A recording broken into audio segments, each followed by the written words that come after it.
Hello guys, finally આપણે પહોંચી ગયા છીએ પતવાઓ કી હવેલી અને અત્યારના વાગી રહ્યા છે 11 અને અમે એન્ટ્રી લઈ લીધી છે અને તમે જોઈ શકો છો રાઈટ સાઈડ ખરીદી માટે તમને રાજસ્થાની ટ્રેડિશનલ બધી જ વસ્તુઓ જોવા મળી જશે અને અહીંયા તમે આ સાઈડ જુઓ તો લોકો ફોટોગ્રાફીસ કરે છે અને અમે પણ કંઈક ફોટોસ ક્લિક કર્યા હતા તો તમે અહીંયા જોઈ શકો છો આ રીતના ફોટોસ તમે લઈ શકો છો।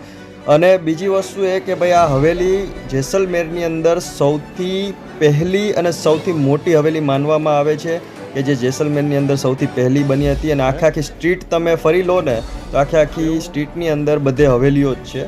પછી હવેલીઓ ફરી અને અમે વિચાર્યું કે અમે થોડા બહાર જઈએ, આજુબાજુનો એરિયા કવર કરીએ તો આજુબાજુના એરિયામાં જતાં એવું જાણવા મળ્યું કે ભાઈ જોયું તો જેટલા પણ ઘર તમે જોઈ લો ને બધા જ ઘર એક જ સરખા તમને લાગે, તમને કોઈ એની અંદર ફરક જ ના જોવા મળે। બધી જ ડિઝાઇનો, ઝીણી ઝીણી કોતરણીઓ, તમને એવું જ લાગે કે જાણે તમે એક જૂના રાજાશાહી વખતમાં આવી ગયા હોય ને એવું તમને ફીલ થાય કે કોઈ પણ તમને અહીંયા આપણા મોડર્ન જે રીતના ઘરો હોય છે, જે રીતના સ્ટ્રક્ચર હોય છે એ રીતનું કોઈ હોતું જ નથી। ત્યાં તમે જેટલા પણ ઘર જુઓ તમને એક સરખા કોતરણીવાળા અને જૂનવાણી ટાઈપ એકદમ હવેલી ટાઈપના જ બધા જ ઘર છે આજુબાજુમાં।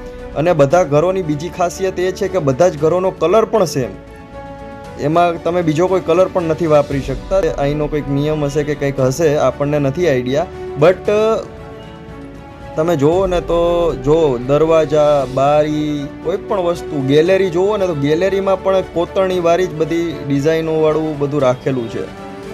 મંદિરો જોઈ લો, આ મંદિર સાઈડમાં છે, દુકાનો, આ દુકાન જોઈ લો, દુકાનમાં પણ એ સેમ વસ્તુ।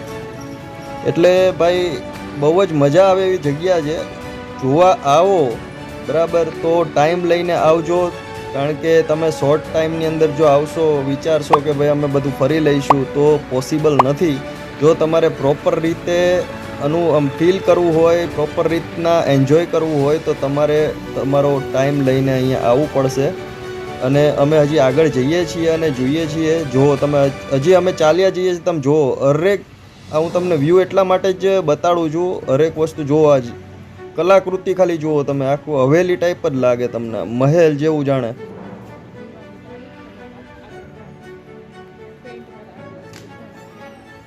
અને આ ફાઇનલી આપણે પહોંચી ગયા છીએ સલામ સિંહ કી હવેલી। આ કંઈક બીજી એક હવેલી છે, આપણને ખબર નથી, અંદર નહોતા ગયા। ત્યારબાદ આપણે પહોંચી ગયા છીએ અત્યારે ગળીસર લેક। આ કંઈક આવો એન્ટ્રન્સ તમે કરો એટલે આ રીતનો કંઈક વ્યૂ છે, પહેલાં તોપ આવે છે અને ત્યારબાદ આ રીતનું છે। અને અહીંયા આઈ લવ જેસલમેરની ફોટો ફ્રેમ છે, એમાં તમે ફોટોગ્રાફીસ કરી શકો છો। ત્યારબાદ આપણે આગળ જઈએ ગળીસર લેક બાજુ, એટલે સામે જે ગેટ તમને આ દેખાય છે એ લેક તરફ જાય છે અને ત્યાં લેક છે જે જેસલમેરની અંદર ફેમસ છે અને બહુ જ મસ્ત લેક છે એવું કહે છે। ચલો આપણે જઈએ અને જોઈએ કે કઈ રીતનું છે। જો આ રીતનો આખો ગેટ છે, ત્યાં બોટિંગ્સ પણ તમે કરી શકો છો। 300 રૂપિયાથી સ્ટાર્ટ થાય છે, 600, 900 જે રીતનું પછી તમારું ગ્રુપ હોય છે એ રીતના તમે ત્યાં બોટિંગ ચાર્જીસ પે કરી અને હાફ એન અવર, 2 અવર જેટલું તમારી કેપેસિટી બજેટ પ્રમાણે તમે કરી શકો છો। અને આ આખો ગળીસર લેકનો વ્યૂ છે, બરાબર છે, તમે જોઈ લો। અહીંયા બોટિંગ પણ લોકો કરે છે, ઘણા બધા ઓપ્શન્સ છે। સાંજના કંઈક 7 થી 8 વાગ્યા સુધી જ બોટિંગ હોય છે, ત્યારબાદ બોટિંગ બંધ થઈ જાય છે। અને અહીંયા તમે જુઓ તો લોકો ફિશીસને ફીડિંગ કરાવે છે, ફૂડ ખવડાવે છે, તમે જોઈ લો।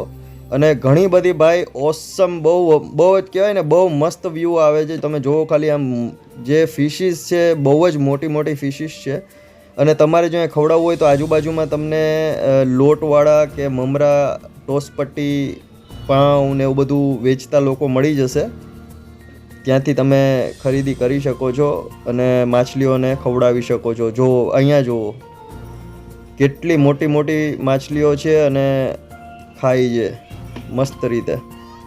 અને અહીંયા પણ આપણે ફોટોગ્રાફીસ કરી હતી, જોઈ લો આ રીતના કંઈક ફોટોઝ આવે છે। અને અહીંયા આપણે એક સંગીતકાર બેઠા હતા, આપણે એનું થોડુંક શૂટ લઈ લીધું છે। તમારી ઈચ્છા પ્રમાણે તમે એને મદદ કરી શકો છો, એમની મહેનતાણું તમે આપી શકો છો, જોઈ લો।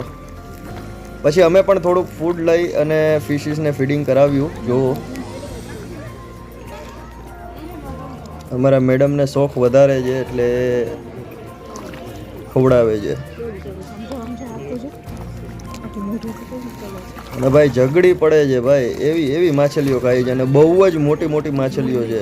અમુક અમુક માછલીઓ તમને બહુ જ મોટી મોટી અહીંયા જોવા મળી જશે. હોય તો ખરા ને. તો ગાઈઝ આજે આપણે હવે અહીંયાથી લેવાની છે વિદાય. જેસલમેરને tata bye bye see you કહી દેવાનું છે. એટલે આ છેલ્લો વ્યૂ આપણે જેટલો કવર અપ થાય એટલો કવર કરી લઈએ. ત્યારબાદ રાત્રે આપણી ટ્રેન છે. હવે નેક્સ્ટ લોકેશન કયું હશે તમને નેક્સ્ટ વિડીયોની અંદર જોવા મળી જશે. તો આપણે પાર્ટ 5ની અંદર મળીએ ફરી પાછા નવા વિડીયો સાથે. ત્યાર સુધી સૌને મારા જય શ્રી કૃષ્ણ. અને ચેનલ પર નવા હોય તો ચેનલને લાઈક, શેર અને સબસ્ક્રાઈબ જરૂરથી કરી દેજો.